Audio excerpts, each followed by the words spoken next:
Welcome back to the fourth episode of 2023, and I guess the podcast in general. Seeing everyone's support on social media, as well as the pure numbers of listeners to the podcast, I really do appreciate you all. But without further ado, let's run through the 2023 Supercars liveries. I'm going to go from worst to best of every single livery. These liveries can change a lot from the reveal livery in studio lighting to once it is out on track among the other 25 cars. One more thing to point out is that while there are 25 cars, there aren't 25 liveries to go through, because obviously there are some teams like Red Bull, Erebus, and Penrite Racing that all have the same livery across both cars. So obviously it won't be the 25 liveries, but I'll run through all of the liveries that have been revealed. At the time of recording, there are still 2 liveries from Tim Slade and Declan Fraser that have yet to be announced, so I won't be including them in the list. So in total, there will be 18 liveries to run through. In 18th position, Scott Pye's Team 18 livery. While it isn't actually that bad, it is rather just underwhelming compared to its competitors. The colour combo of red and black should work, but the way they've tried to be creative about it just really hasn't worked out, in my opinion. It isn't like they have an insane amount of sponsors, so that doesn't really limit the livery, so there's no real excuse on that part. The Camaro is such an aggressive body shape and design that just running those sharp lines from back to front should actually play off in their favour. In 17th position, the teammate of Scott Pye, Team 18's Mark Winterbottom. It's also really just underwhelming. I mean, the colour combo of yellow and black is slightly better, but still a big letdown. It seems like this team may be in commercial struggle. They seem to have very little sponsors on the car compared to the other teams.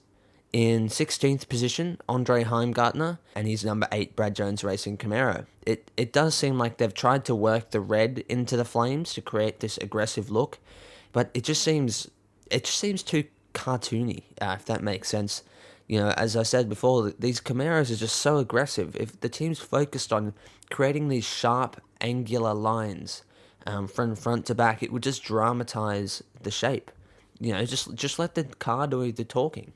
In 15th, Red Bull Ampol Racing. Now, this one is really iffy because I can't decide whether I like it or not. The team have been overloaded with sponsors that want a large portion of real estate on the car. For what they've been given in terms of demands from the sponsors, they have made the best of what they were given, but maybe a little less on the back, little less red on the back, even where that Ampol is on the side. Maybe give a bit of a white background behind the Ampol logo. Mix it with some sharp white blocks to break it up or something. But it's very striking in its appearance. Who knows? Maybe on track it will change it a bit. I think they have a bit of a matte texture. Generally, that could work out in their favour. But we just have to wait and see till they're out on track. This is where it gets tricky. From here on out, all these liveries are to me good liveries. Here is where I feel like the teams have hit the nail on the head. Just by playing off the car to accentuate the shapes and just made some really, really nice liveries. In 14th position, the 96 car of Macaulay Jones. Now, this one lets the shape of the car do the talking. Minimal dramatic shapes and curves for the sponsor of Pizza Hut, but they've just generally done a nice, clean job. That's all you need to do. In 13th position is Bryce Fullwood's Middy's electrical livery. Now, this one, I like, you can't go wrong with the pink livery. It stands out on track. They've got a lot of black on the front, which, it looks okay. I think the pink and black combo does work. But again, this is a livery I feel like it really does depend when we see it on track. But overall, great livery. In 12th position is the Erebus Coca-Cola livery. Now, when I first saw it, I, to be honest, was a little bit disappointed. I do not like how they've gone with all these curves for the Coca-Cola. Now, I do get it. It is the whole design of Coca-Cola with those white lines. To be honest, it just seems a bit chaotic with all the sponsors. But the more I do look at it, the more I'm getting used to it, the more I am liking it. But overall, I do think they could have done a better job with this livery, particularly the Shaw and Partners down the side. It just looks really out of place for some reason. I just think it's a bit unnecessary. You've got all the Shaw and Partners along the sides, along the top, along the back, but it just wasn't really necessary on that side of the car. In 10th and 11th place is the Walkinshaw Andretti United liveries. Now, I do think Nick Percat's livery just does pip the Chaz Mostert's car, only on the basis that on track, I think the sleekness of the black and grey combination will look a little bit nicer than the turquoise of the Optus. It just sort of seems like the turquoise hasn't really taken a lot of real estate on the car. Potentially Optus have drawn back a little bit of their sponsorship. But yeah, I just think the turquoise just seems a little bit of out of place on the Mostert Mustang. In 9th place, so this was the best out of the Brad Jones liveries, Jack Smith's car.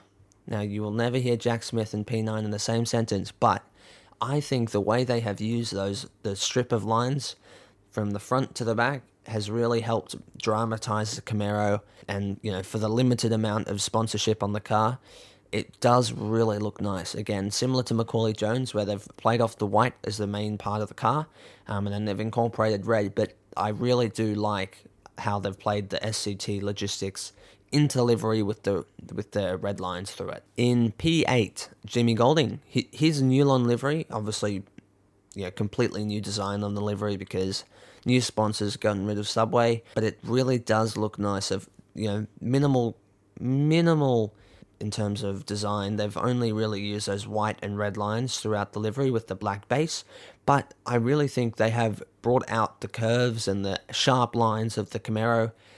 Overall, nice, simple, clean, straight to the point livery that does its job. In P7 is the Dick Johnson Shell V-Power Racing liveries. Now, no one was really going to expect anything dramatically different, let's be honest, but I think they have, at least used the yellow on the bottom to sort of change it up a little bit, but, if it ain't broke, don't fix it. So, overall, P7 for the Shell livery. We are up into P6, and not one Tickford livery has yet been placed anywhere above this, so Tickford do a really good job of their liveries. Now, P6 is James Courtney.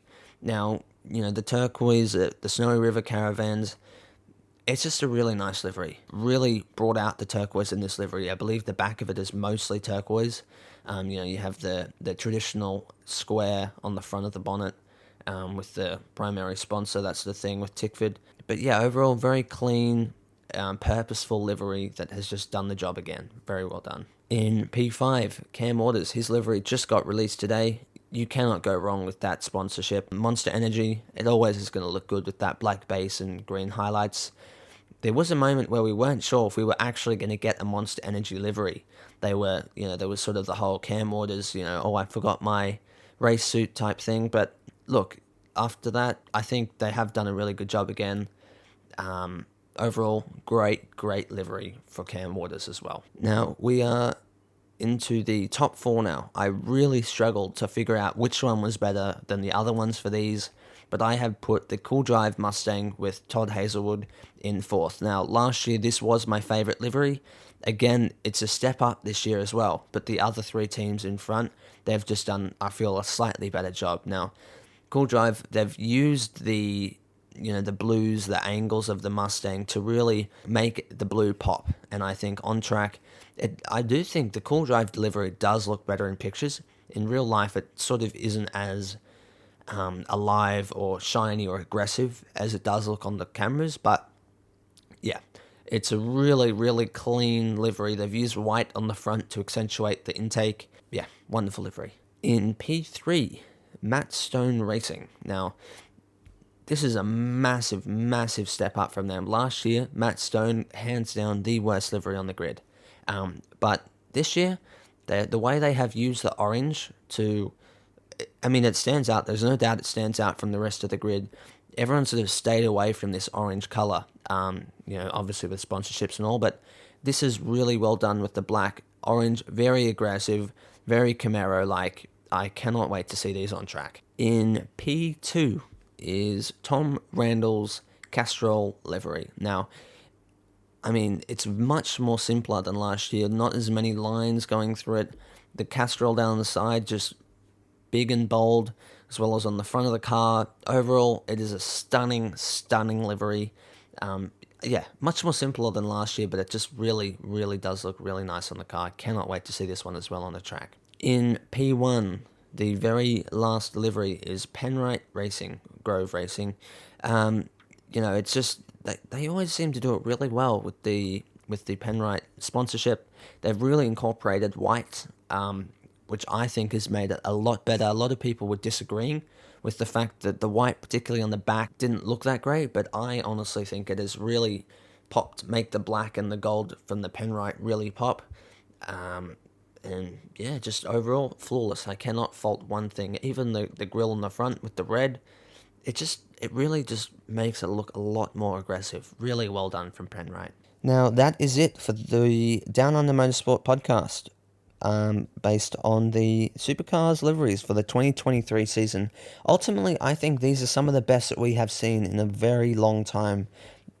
Whether it's the shape of the cars that are just really allowing these liveries to pop, but yeah, it seems like it's been really difficult to make a bad livery for these cars this year. I'm so keen to see these cars out on track tomorrow at Sydney Motorsport Park. But yeah, I mean, just really, really well done from all the teams. I look forward to seeing you in the next episode. Bye.